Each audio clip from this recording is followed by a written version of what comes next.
তুমি এমনি ভুলে গেলা আমারে, এমনি ভুলে গেলা। হায় হায় বান্দা, এত বড় নাফরমান কেমনে হল? একটাবারও জিজ্ঞেস করলা না আমারে আল্লাহ আপনি কেন বানাইলেন? ওয়া নুকিররু ফিল আরহামি মা নাশাউ ইলা আজালিম মুসাম্মা। কোরআন শরীফে আছে, আল্লাহ বলেন মায়ের জরায়ুতে আমি আমার ইচ্ছা মতো, আমার পছন্দ মতো একটি নির্দিষ্ট সময় আমি আল্লাহ তাআলা মানব সন্তানকে রেখেছি। সুম্মা নুখরিজুকুম তিফলান, অতঃপর আমি আল্লাহ একদিন তোমাকে একটা শিশু, তিফল, তিফল মানে শিশু, শিশু এক বাচ্চা হিসাবে মায়ের পেট থেকে বের করেছি।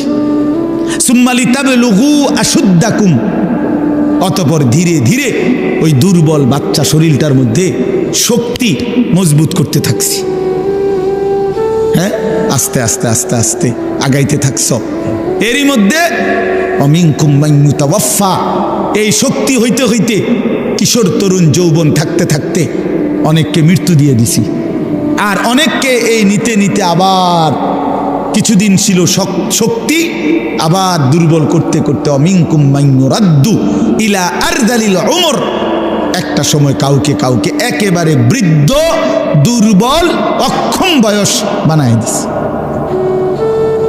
আল্লাহ তাআলা বলে সবটা আমি করেছি বান্দা, আমি করেছি, পুরাটা কার্যক্রম আমি করেছি। তুমি ভেবে দেখো।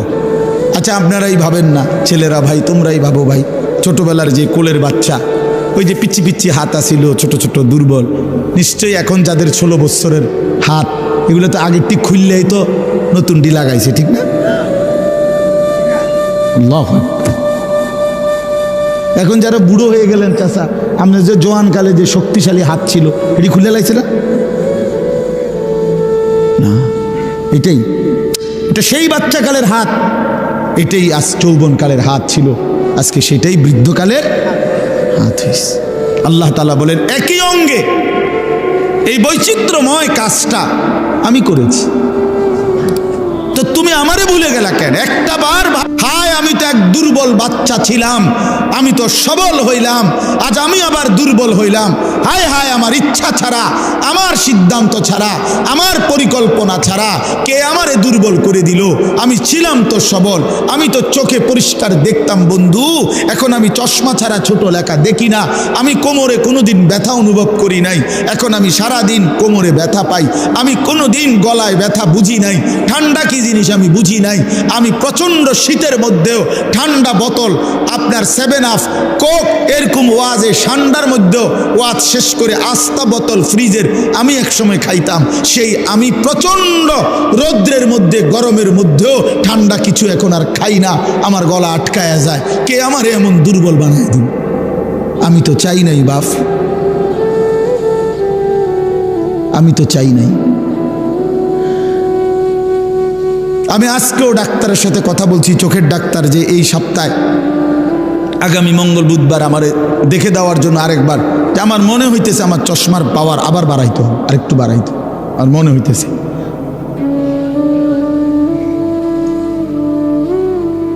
প্রিয় বন্ধু আমার, বাপ আমার, তাহলে প্রতিনিয়ত আমাদেরকে কবরের দিকে নিয়ে যাচ্ছেন কেউ একজন, তিনি আল্লাহ, তিনি আল্লাহ। আলহাকুমুত তাকাসুর হাত্তা জুরতুমুল মাকাবির। আল্লাহ বলে বান্দা দুনিয়ার মধ্যেই ডুবে গেলা, আখিরাতকে ভুলে গেলা, তো মনে রাখো একদিন কিন্তু কবরস্থানেই পৌঁছে যাইবা,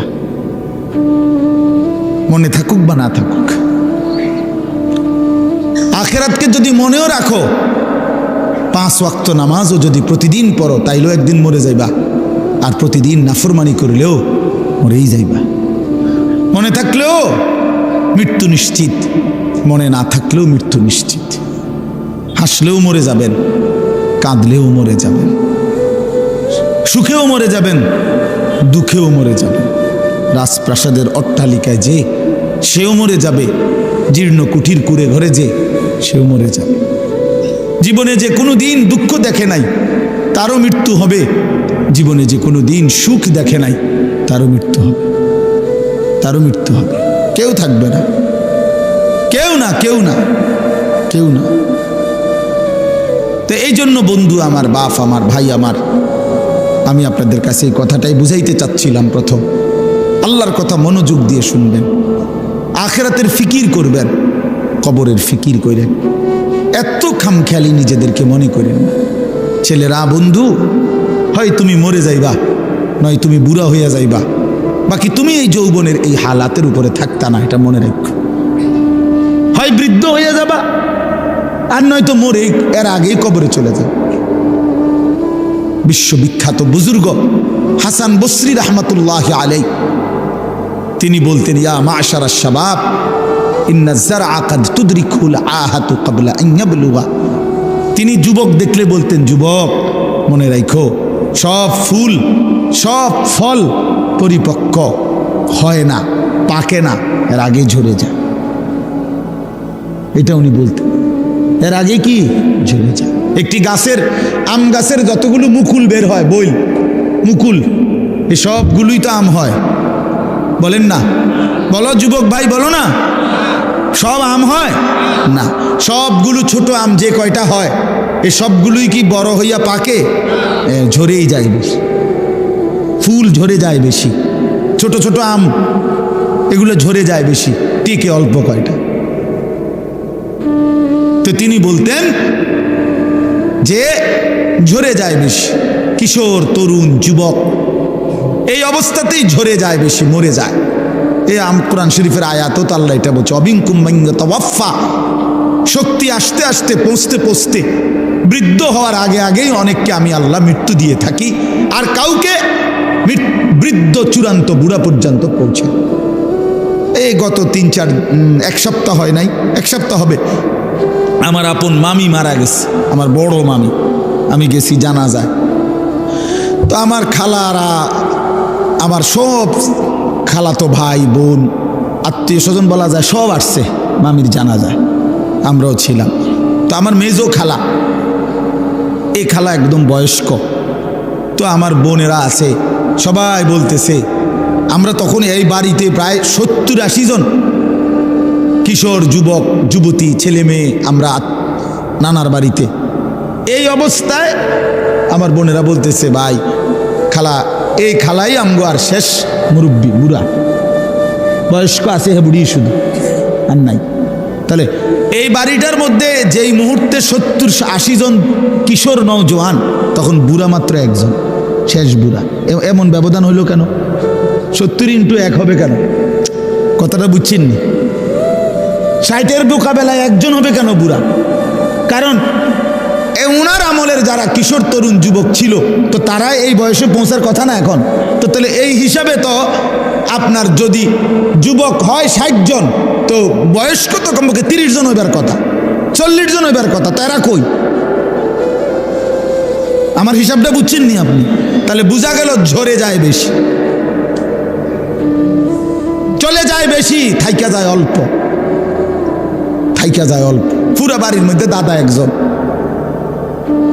10 বাড়ি মিললে বুড়া মিয়া কি 1 জন 2 জন, কিন্তু নওজোয়ান অনেক,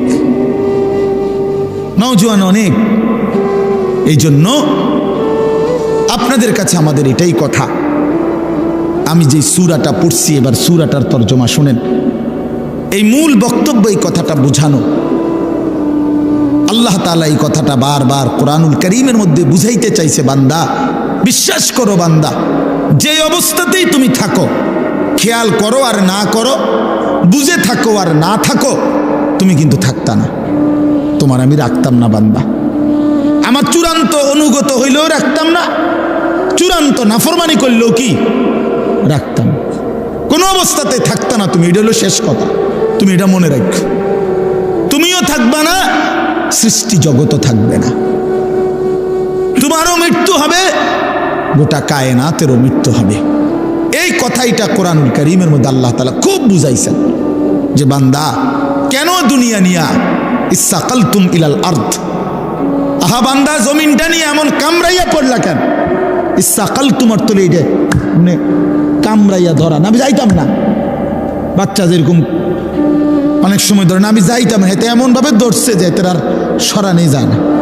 ছাগল যেভাবে খুঁট দেয়, ছাগলের খুঁট দেওয়া বুঝিনি, ছাগল যে এরকম পাও দিয়া খুঁট দিলে বাপরে বাপ, আরেক ছাগল দিয়েও এতে সরণ যেত নাই। বহুত আমার জীবনে একবার ছোট বোন, ওই চান্দলা, ব্রাউনফাড়া চান্দলা একটা জায়গা আছে, এই চান্দলা আমার বোন বিয়ে দিছি, ছোট বোন। তো কোরবানির ঈদের সময় মায় 2 দিন আগে আমারে কইছে যে টাকা দিছে, চান্দলার পাশে একটা জায়গা আছে 60 বাজার, ওইখান থেকে খাসি কিনা দিতাম, মানে বোনের শ্বশুরবাড়ি কিনা দিতাম আর ঈদ কোরবানি উপলক্ষে। তা আমি বোনের শ্বশুরবাড়ি গিয়ে তালুইরে নিয়া বলছি চলেন একটা খাসি কিন তালুই। তো চালুই বয়স্ক মানুষ, খাসিটা কিনার পরে আমি হাবড়ারে কইলাম তালুই অল্প দূর রাস্তা, 60 থেকে আর চান্দলা যাইতে নাই তো 10-15 মিনিট 20 মিনিট লাগবে, আরও আগের কথা। ওই সময় আমি কামেলে পড়ি, 2003 সাল বা 4 সাল এরকম হবে। তো আমি হাঁটাই এই নিয়ে যেতে পারবো ছাগল, এটা আপনি রিস্কে দিয়ে যান, আপনি বয়স্ক মানুষ। আহা, আমার 14 গোষ্ঠীর কোনো ফাফের কারণে আমি এটা ধরছি। আমি শেষ পর্যন্ত অজরে মানে কাইন্দাই দিছি। আমি তো জানি না আগে কোনো সময়, ধরছিও না, জানিও না, এটা যে এরকম খোঁট দেয় এই কথাটা আমি জানতাম না। কি পরিমাণ কষ্ট করে বিশ্বাস করেন এটা আনছি, এই কদ্দুর জায়গা বাড়িতে আইনা আমার বোনে ধর, মাই কইছে তোর খাসি রে, ধর তোর খাসি, তো এটা যে তার হাতে দিছি, বোনের কইছি ধর এটা ধর, যা এই কইয়া যে আইসা লাইছি, ভাতও খাইছি না, জিদ দে। তাইলে কি বোঝা গেল? এইভাবে খুঁট দিয়া ছাগলের খুঁটির মতো আল্লাহ বলছি সাকালতুম ইলাল আরদ, হায় বান্দা এভাবে বুঝি জমিন আঁকড়ায়া ধরল, এভাবে জমিন আঁকড়ায়া ধরলা। আর রাদিতুম বিল হায়াতিদ দুনিয়া মিনাল আখিরা। এবার আল্লাহ বলে বান্দা তাহলে কি তুমি আখিরাতের বিপরীতে দুনিয়ার এই জীবন পেয়ে খুশি হয়ে গেলা? যথেষ্ট তো খুশি? এক সেট সোফা সারবে তো, খালাস, 6টা টেবিল, 6টা চেয়ার, একটা ডাইনিং টেবিল, খুশি তো? যথেষ্ট। 2টা ওয়াল শোকেস, 4টা খাট, 4টা তোষক, প্রতি ঘাটে 2টা করে বালিশ, 8টা বালিশ, চায়ের কাপ 1 ডজন, ভাতের প্লেট 1 ডজন, নুনের বাড়ি 4টা, আর 4 বাথরুমে বদনা 4টা। আর কি কয় টাকার মাল? নাই তো 50 লাখ টাকার মাল করে, এত হবে না। আচ্ছা ধরলাম ভাই, ধরছে জন, আর কোনো আপত্তি নেই, ধরলাম, ধরেন 50 লাখ টাকার মাল। তো 50 লক্ষ টাকার মালের জন্য হায় মুসলমান 60 বছরের হায়াত শেষ, 50 বছর শেষ। এত মিথ্যা, এত চুরি, এত 2 নম্বরি, এত সুদ, এত ঘুষ, এত কিস্তি, এতবার ওজনে কম দিলেন, এতগুলো মিছা কথা কইলেন, এত বাটপারি করলেন, এই কদ্দুর ফার্নিচার আর আসবাব এটুকু দুনিয়ার জন্য। হায় হায়, বড় অল্প দামে নিজের বেচা দিলেন, বড় অল্প টাকায় শেষ করে দিলেন হায়াত বন্ধু, বড় অল্প দামে নিজের জীবন শেষ করে দিলেন, খুব কম দামে। এক সুস্থ সবল মুসলমান এত কম দামে নিজের বেচার কথা না। এইটুকু সামান্য দুনিয়ার জন্য 1 ওয়াক্ত নামাজ পড়ার টাইম নেই। একটা অটো চালায়, বেচারার নামাজের সময় নেই। একটা সিএনজি চালায়, বেচারার নামাজের টাইম নেই। কদ্দুর সাধুয়ানদারি করে, এবার নামাজের টাইম নেই। 12,000 টাকা বেতনের একটা চাকরি করে, নইলে 20,000 টাকা বেতন। হায় হায় মুসলমান, 20,000 টাকা, তাও 1 মাসে, প্রতিদিন না, 1 মাসে 20,000 টাকা বেতন। এইটুকুর জন্য আল্লাহ তাআলার 1 ওয়াক্ত নামাজ আদায় করে না। হায় মুসলমান, এত বড় পাষাণ কেমনে হইলেন? কেমনে হইলেন বলেন? আল্লাহ নবী সাল্লাল্লাহু আলাইহি ওয়াসাল্লাম বলছেন, লা সাজদাতুন ওয়াহিদাতুন খায়রুম মিনাদ দুনিয়া ওয়া মা ফিহা। এবার শুনেন, নবী বলেন, একটি সেজদা উম্মত দুনিয়া এবং দুনিয়ার মধ্যে যা কিছু আছে তার চাইতে কোটি গুণে বেশি উত্তম। কয়টি সেজদা? এক সেজদায় কয় রাকাত? এক রাকাতও না। এক সেজদা দিলে কি এক রাকাত? এক রাকাতও না, একটাই সেজদা।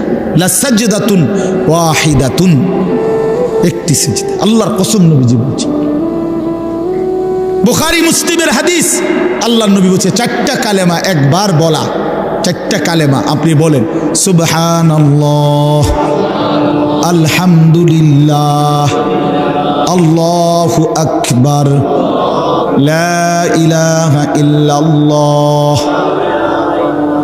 রাসূলুল্লাহ সাল্লাল্লাহু আলাইহি ওয়াসাল্লাম বলেন, এই চারটি কালেমা একবার বলা পৃথিবীর যত কিছুর উপরে সূর্যের আলো পড়ে সবটার যা দাম, আমি রাসূলের কাছে তার চাইতে বেশি দাম।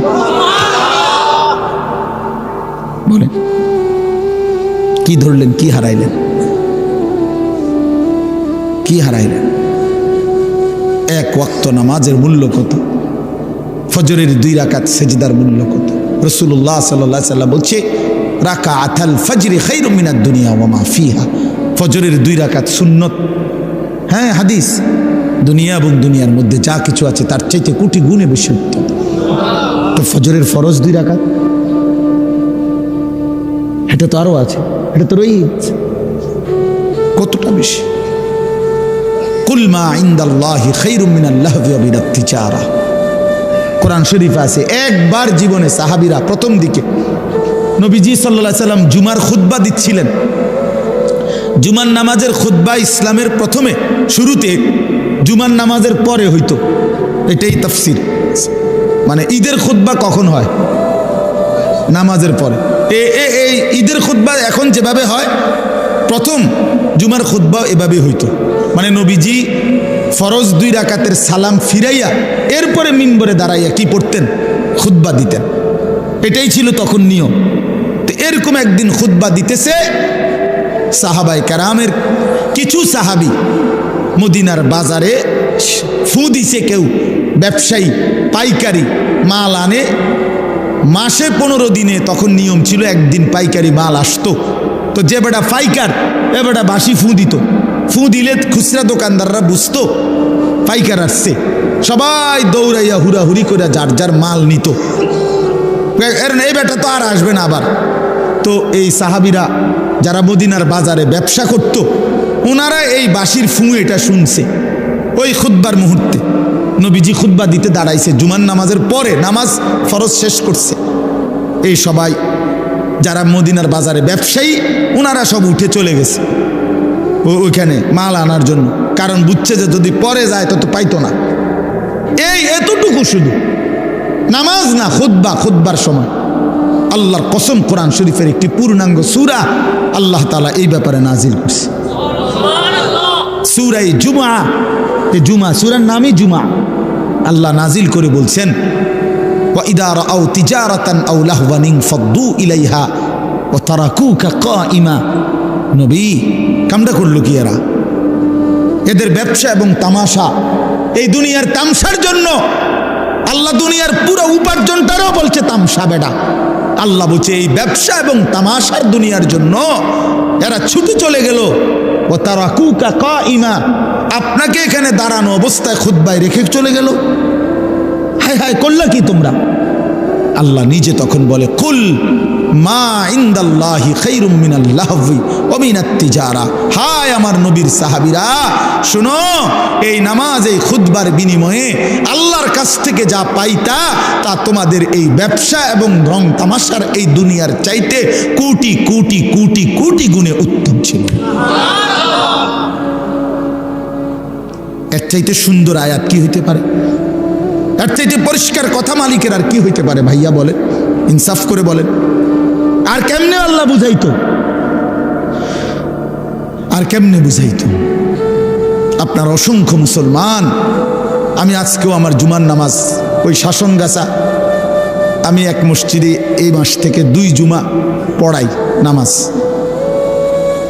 তো এইখানে বলছি যে আপনারা যারা শুধু শুক্রবারে জুমার নামাজ পড়তে আসেন, কেন আসেন? বাকি সপ্তাহ কেন আসেন না? বাকি 5 ওয়াক্ত নামাজ কেন পড়েন না ভাই? সপ্তাহের বাকি দিনগুলো কেন নামাজ পড়েন না? শুধু শুক্রবারে 2 রাকাত নামাজ পড়তে কেন আসেন?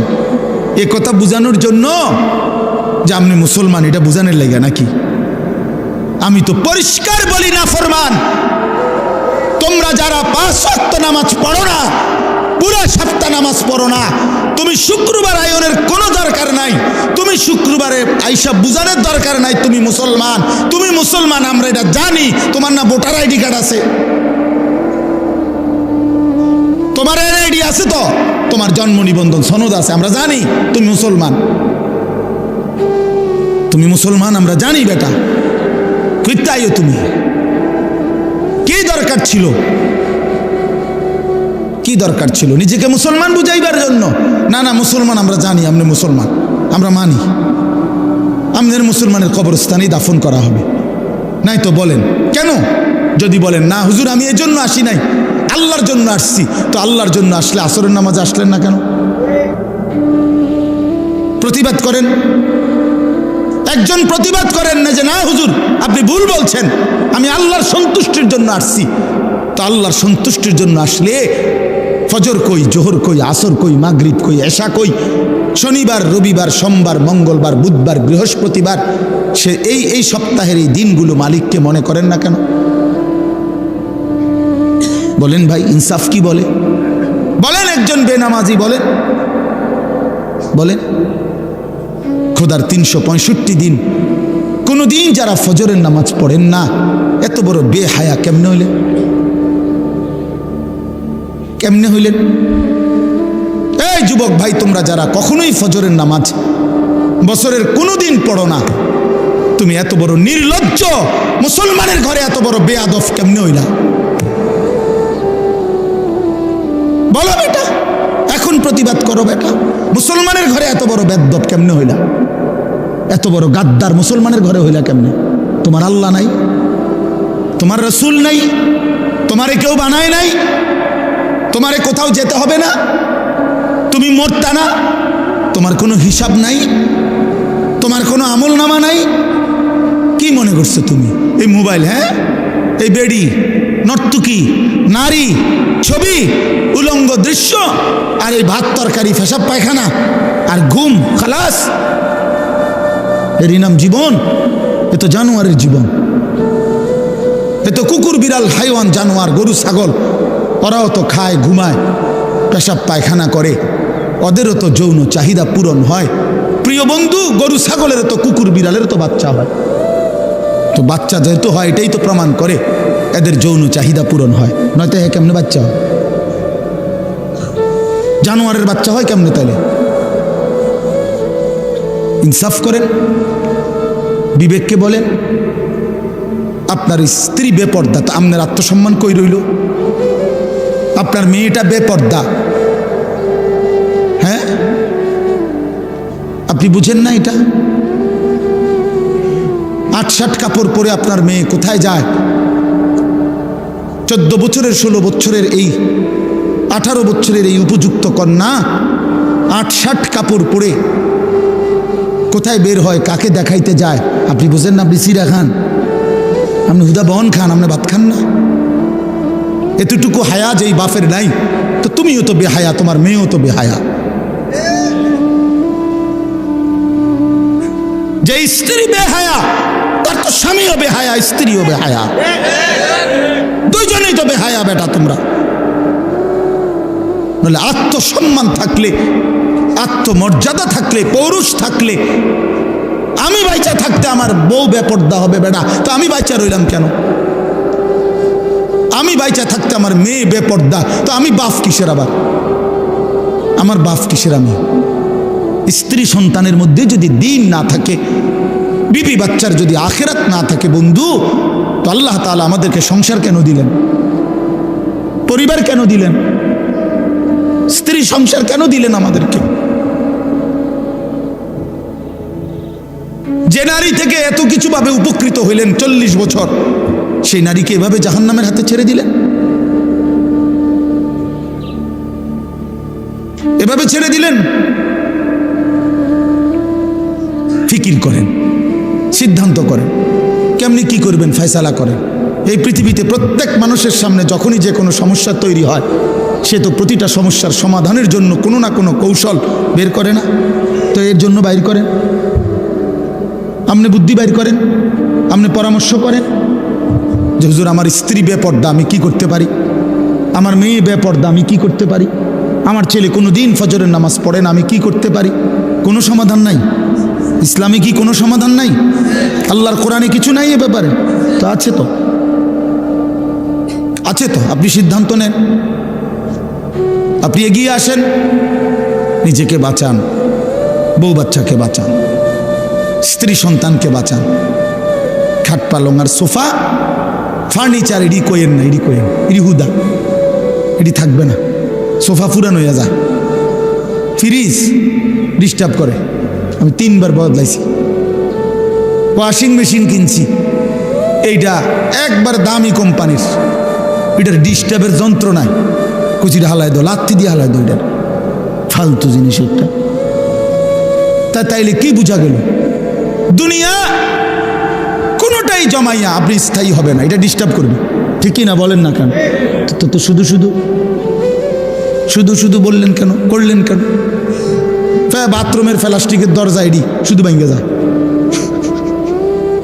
বলেন ঠিক নাই? যে প্লাস্টিকের দরজা যত জায়গায় দেখবেন, সিটকারি ভাঙ্গা, নইলে এন্দিয়া গুদ্দুর ভাঙ্গা, এন্দিয়া সিটকারি লাগে না, সদর বদর।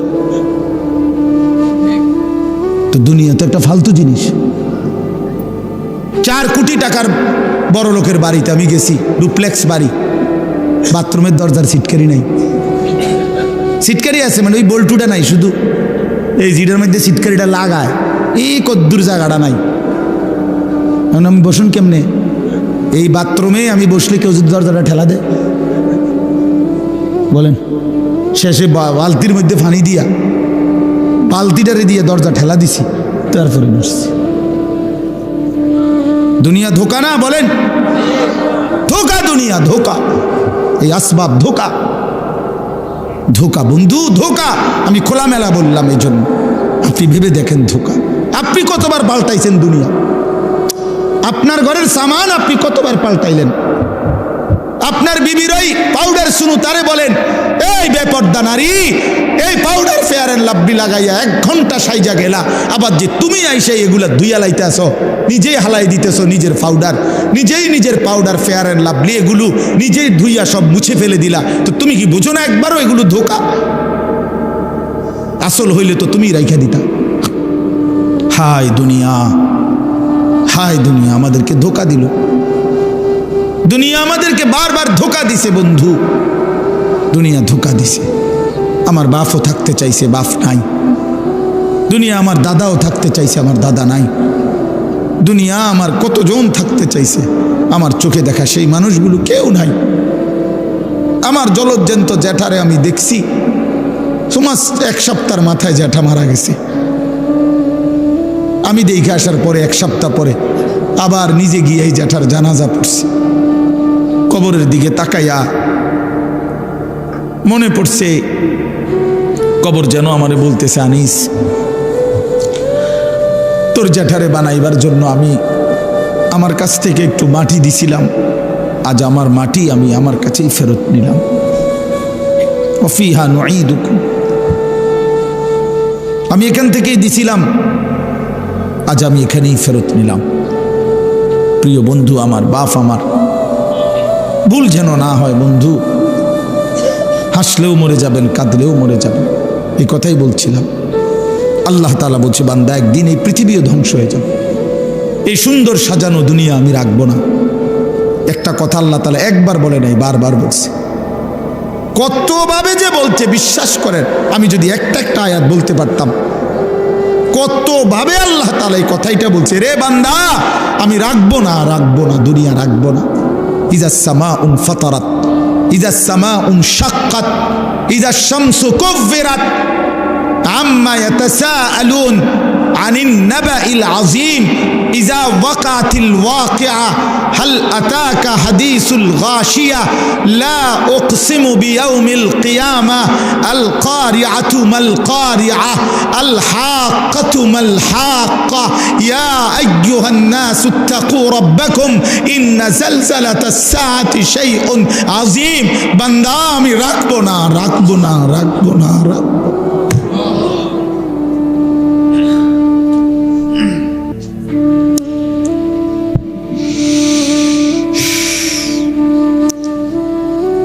আল কারিআতু মাল কারিআ, আল্লাহ তাআলা বলেন একদিন একটা বিকট ধ্বনি হবে, এমন বিকট ভয়ানক আওয়াজ আর কেউ কোনোদিন শুনে নাই। মাল কারিআ, বলো তো সেই বিকট আওয়াজটা কি? ওমা আদরাকা মাল কারিআ, আল্লাহ নবীকে বলছে বন্ধু আপনি কি জানেন সেই বিকট ধ্বনিটা কি? আল্লাহ তাআলা বলেন সেই ধ্বনিটাই হলো কিয়ামতের ধ্বনি। ইসরাফিল ফু দিবে আর আমি আল্লাহ তাআলা এই গোটা কায়নাত একসাথে ভাঙতে থাকবো, ভেঙে চুরে ফেলবো। তখন কি আওয়াজ হবে? আচ্ছা বাপ, একটা 10 তলা বিল্ডিং যদি মাইন দিয়া বোমা দিয়া উড়ায় দেয় কি পরিমাণ আওয়াজ হয়? একটা ডিস্ট্রিক্ট ট্রাক, এই যে রাস্তার ট্রাক লরি এগুলোর চাক্কা বড় বড়, এই ডিস্ট্রিক্টের চাক্কা যদি ব্রাস্ট হয় কি পরিমাণ আওয়াজ হয়? 1 কিলো পরিমাণ চাইতে শোনা যায়, বোঝা যায় এটা ডিস্ট্রিক্ট চাক্কা ফুটছে। একটা ডিস্ট্রিক্ট ট্রাকের আওয়াজ এমন। একটা বিল্ডিং ভাঙলে কি পরিমাণ আওয়াজ হয়? ঢাকা শহরের সবগুলো বিল্ডিং যদি একসাথে ভাঙ্গা পড়ে আওয়াজটা কেমন হবে চাচা? বিকট আওয়াজ হবে। হিমালয় পর্বতটা যদি ভেঙে পড়ে যায়, চুরচুর হয়ে যায়, কেমন হবে? তো আল্লাহ তাআলা বলেন বান্দা এবার ভাবো তো 7 আসমান আমি আল্লাহ একসাথে ভাঙ্গা ফেলবো, আওয়াজটা কেমন হবে? ইযাস সামাউন ফাতারাত, আসমান ভেঙে ভেঙে পড়বে, চুর চুর হয়ে পড়বে, কাচের মতো ভাঙতে থাকবে। ইদাল কাওয়াকিবুম তাসারাত, কোটি কোটি তারকারাজি খসে খসে পড়বে। মনে করেন এই লাইটগুলো সব একটা একটা করে ভাঙতেছে, কেমন হবে?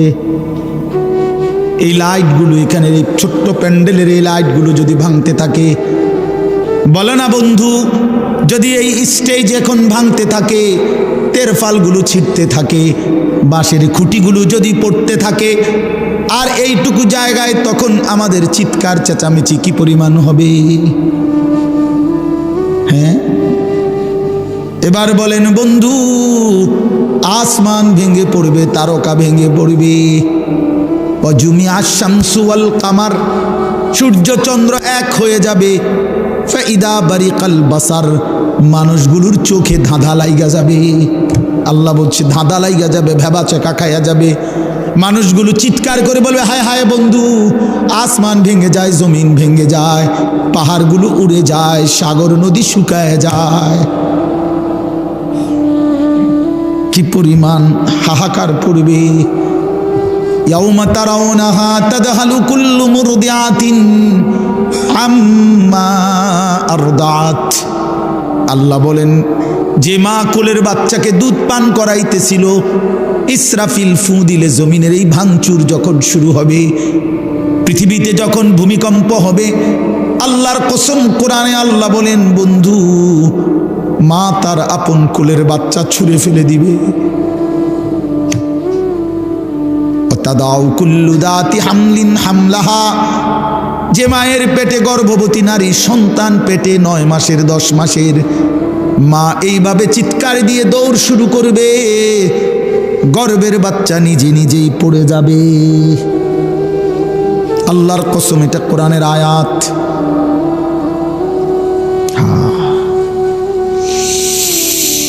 আল্লাহ আমাকে মাফ করে দেন।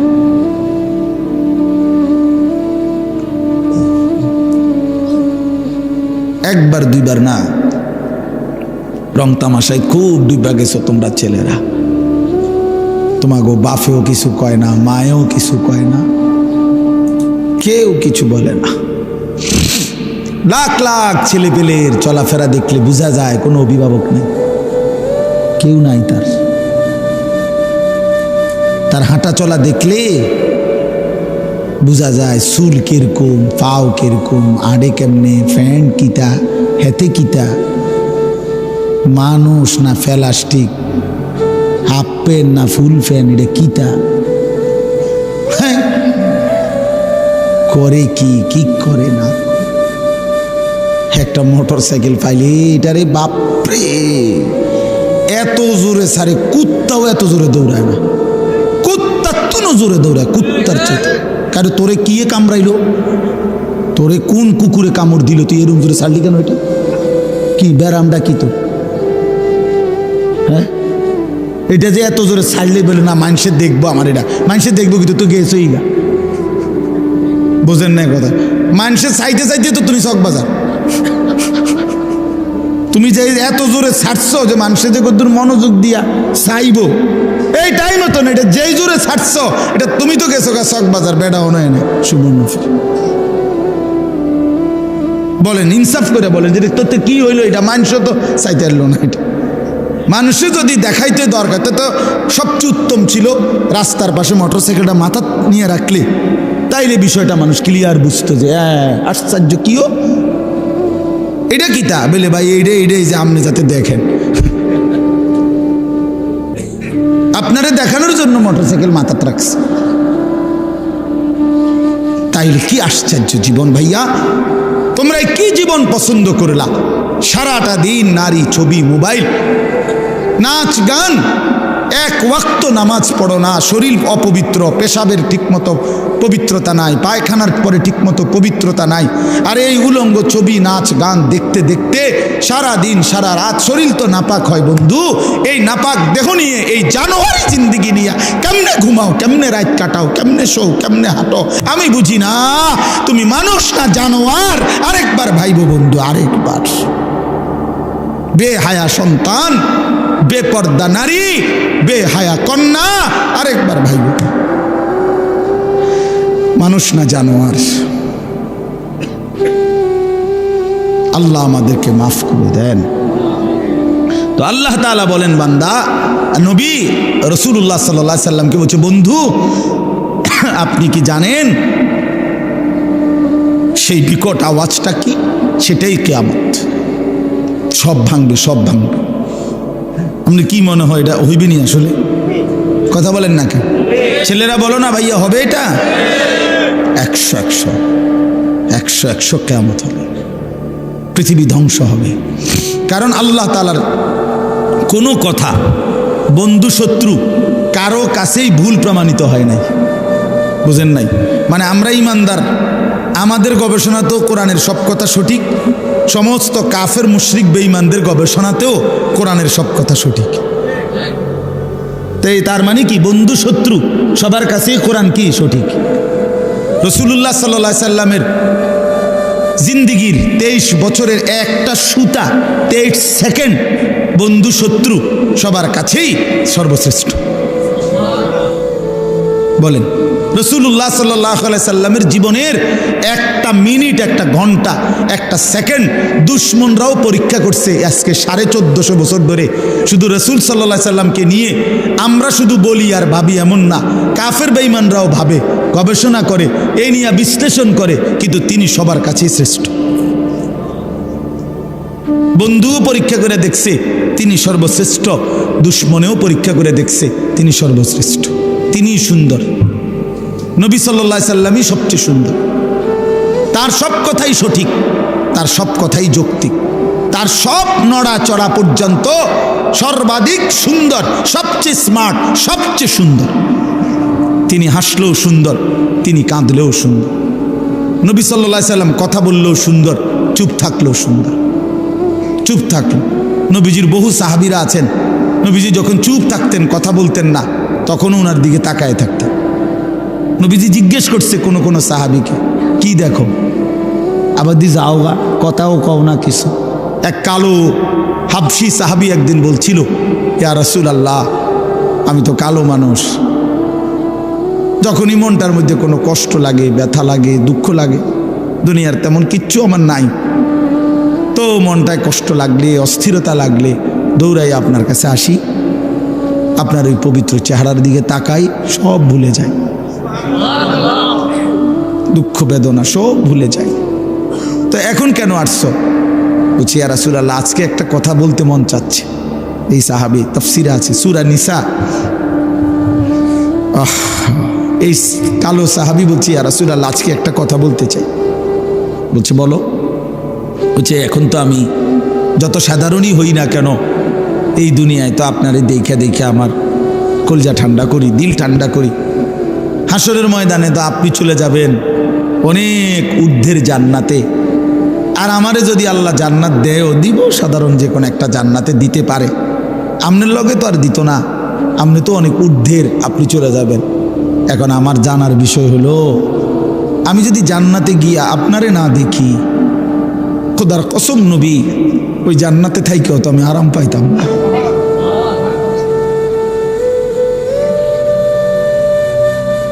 তখন আমি আপনাকে দেখব কিভাবে? সুবহানাল্লাহ, সুবহান। আল্লাহ তাআলা বলেছেন, ওমান ইউতি'আল্লাহ ওয়ার রাসূল ফাউলাইকা মা'আল্লাযীনা আন'আমা আল্লাহু আলাইহিম মিনান নাবিয়্যিন ওয়াস সিদ্দিকিন ওয়াশ শুহাদা ওয়াস সালিহিন। বন্ধু, আমি ওয়াদা দিলাম, আমি আল্লাহ এবং আপনি রাসূলের পূর্ণ আনুগত্যের হক যে আদায় করবে, অনুসরণ করবে আপনাকে 100%, 100%, আমি আল্লাহ আপনার সাথেই তাকে থাকতে দেব। কেমনে আমি বুঝ করবো? আপনি ওরে কইয়া রাখেন। নবী সাল্লাল্লাহু আলাইহি ওয়াসাল্লাম ওই হাবশি সাহাবীকে বলছে, আল্লাহ রসুলের আনুগত্য যদি পূর্ণ করতে পারো তো ওয়াদা দিছে মালিক, তুমি আমার সাথেই থাকবা। সাহাবী চিৎকার দিয়া ওইখানেই ইন্তেকাল করছে। নিকল যায় দম তেরে কদমোं के नीचे, यही दिल की हसरत, यही दिल की आरजू है। এটা উর্দু শের আর কি। অর্থ হইল, হে প্রিয়তম, তোমার কদমের নিচে জীবন দিলাম, এই ছিল আমার আরজু, এই ছিল আমার আকাঙ্ক্ষা, আমার তামান্না, দিলের আশা ছিল এই, আল্লাহ রসুলের কদমের নিচে জীবন দিয়ে দিছে।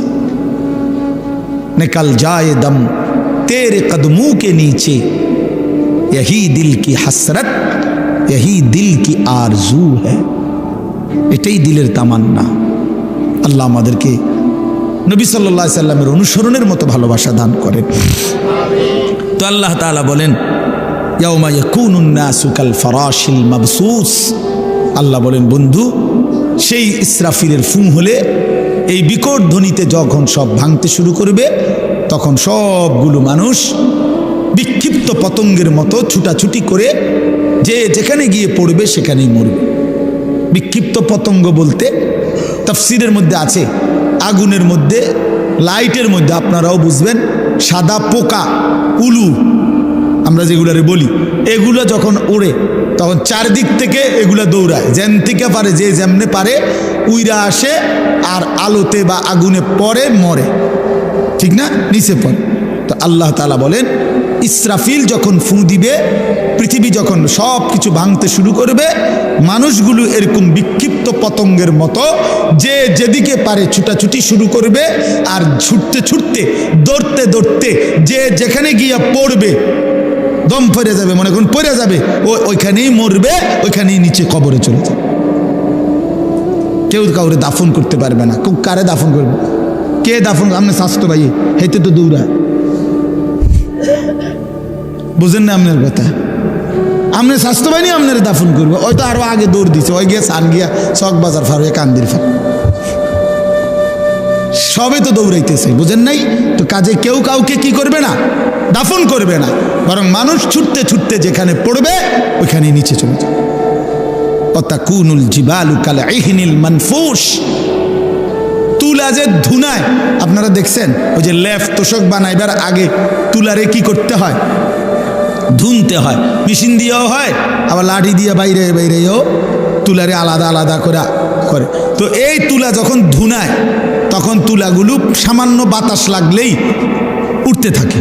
আল্লাহ তাআলা বলেন, এই ধুনিত তুলা, ধুনানো তুলার মতো পাহাড়গুলো সব উঠতে থাকবে। এইটার অর্থ এভাবেই পৃথিবী ধ্বংস হবে, হাসরের মাঠ কায়েম হবে। ফাআম্মা মান সাকুলাত মাওয়াজিনুহু ফাহুয়া ফি ঈশাতির রাদিয়া। আর সেই হাসরের মাঠে মিজানের পাল্লায় আমলনামা ওজনের জন্য দিলে যার আমলনামা ভারী হবে, নেকির পাল্লা, সে চির সুখের সন্তুষ্টির জান্নাতে বসবাস করবে। ঈশাতির রাদিয়া অর্থ হইল, অর্থাৎ জান্নাতে তো থাকবে তবে সন্তুষ্ট চিত্তে। একটা হইলো মনে করেন খুব ভালো খাইতে দিছে, কিন্তু ভিতরে ভিতরে একটা ডর আছে যে খাইতে তো দিছে, একটু পরে তো কেউ বাইরে যাও, তাইলে একটা টেনশন কাজ করে। আবার আল্লাহ তাআলা বলেন না, আমার বান্দা সন্তুষ্ট চিত্তে জান্নাত ভোগ করবে, যে আর কোনো দিন এক সেকেন্ডের জন্য তাকে বের করা হবে না। আল্লাহ নিজে ঘোষণা দিবে, বান্দা আজকের পর থেকে আর কোনো দিন আমি তোমার উপরে অসন্তুষ্ট হব না। ওয়া আম্মা মান খাফফাত মাওয়াজিনুহু, এই শেষ কথা শুনেন, আর যার আমল নামায় নেকির পাল্লা হালকা হবে, গুনাহ ভারী হবে, ফা উম্মুহু হাভিয়া, তার ঠিকানা হাভিয়া নামক জাহান্নাম। হাভিয়া জাহান্নাম যে সাতটি, এই সাতটি জাহান্নামের একটির নাম হলো হাভিয়া। কি নাম? ওয়ামা আদরাকা মা হিয়া। আল্লাহ তাআলা নিজে বলেন, আহা, নবীজিকে বলতেছেন, বন্ধু জানেন ওই হাভিয়া জাহান্নামটা কেমন ভয়ানক? এটা কেমন? তা আল্লাহ নিজে বলতেছেন, নারুন হামিয়া, সেটা অত্যন্ত প্রচন্ড জ্বলন্ত ধাউ ধাউ করে জ্বলা আগুন, হাভিয়া, সেখানে ছেড়ে মারা হবে, নাফরমানকে সেখানে ফেলা হবে। এখানে দুইটা কথা শুনেন। এক নাম্বার হলো, এই আয়াতের তাফসিরে এই নারুন হামিয়া, হাভিয়া জাহান্নামটা প্রচন্ড উত্তাপওয়ালা আগুন, এই কথাটার ব্যাখ্যা দিতে গিয়ে প্রিয় নবী সাল্লাল্লাহু আলাইহি সাল্লাম বলছেন, তাফসিরে কুরতুবিতে আছে, নবীজি বলছেন, নারুকুম হাদিহি জুজউম মিন ৭০ জুজআম মিন নারি জাহান্নাম। কথাটা শেষ খেয়াল করেন। নবীজি এরকম সাহাবীদেরকে বলতেছে, শোনো, তোমাদের যেই দুনিয়ার আগুন, এই দুনিয়ার আগুন জাহান্নামের আগুনের ৭০ ভাগের ১ ভাগ। তার মানে তোমাদের এই দুনিয়ার আগুনের চাইতে আরো ৬৯ গুণ বেশি উত্তাপ তাপ জাহান্নামের আগুন। এরপরে শুনেন, এরপরে জরুরি কথা হলো, এই বুঝার জন্য বলতেছি, তাফসিরে হাদিসের বাকি অংশে আছে, রাসূলুল্লাহ সাল্লাল্লাহু আলাইহি সাল্লামের সাহাবীরা এই কথাইটা শুনে লাভ দিয়ে উঠছে, ফাল দিয়ে উঠছে, ফাল দিয়ে ওইটাই বলতেছে, ইয়া রাসূলুল্লাহ ওয়া ইন্না যালিকা লাকাফিয়া, হে আল্লাহর নবী, হায় হায় আপনি কি কইলেন? এটা আগুনে পুরাইয়া ছাই করে ফেলার জন্য দুনিয়ার এই আগুনই তো যথেষ্ট। লাকাফিয়া অর্থ হলো এটাই তো সারে। আল্লাহর নবী সাল্লাল্লাহু আলাইহি সাল্লাম বলেন, তাহলে বুঝো হায় উম্মত, এর চাইতে আর ৬৯ গুণ বেশি আগুনের তাপ কেমন হয়। এই আগুন যদি তোমাদের কাছে এমন মনে হয়, আমি কুমিল্লা মেডিকেল কলেজে একবার, এই কুসাইতলি, জীবনে একবার একজন আগুনে পোড়া লোককে দেখতে গেছিলাম, আমার পরিচিত। ওই বেচারার এক হোটেলের সামনে দিয়ে যাওয়ার সময় ভুলে হোটেলওয়ালারা পুরা কড়াই গরম পানি রাস্তার যে ছুঁড়ে মারছে, এই বেচারার পিছন দিয়ে পড়ছে, পুরাটা রান পিছনের অংশ পুড়ে গেছে। আমার পরিচিত লোক, এক সময় মাদ্রাসায় পড়ছে উনি, ওনার আমি দেখতে গেছিলাম এই মেডিকেল কলেজ। আল্লাহর কসম, আমি জীবনে কোনো মানুষের চিৎকার এর চাইতে ভয়ানক আমি আর দেখি না। ওই আগুনে পুরা মানুষটারে তখন নার্স তার এই পোড়া চামড়া এগুলো টাইনা টাইনা উঠাইতেছিল, ড্রেসিং করবে। ভাইয়া সেই যে কি পরিমাণ চিল্লাইছে,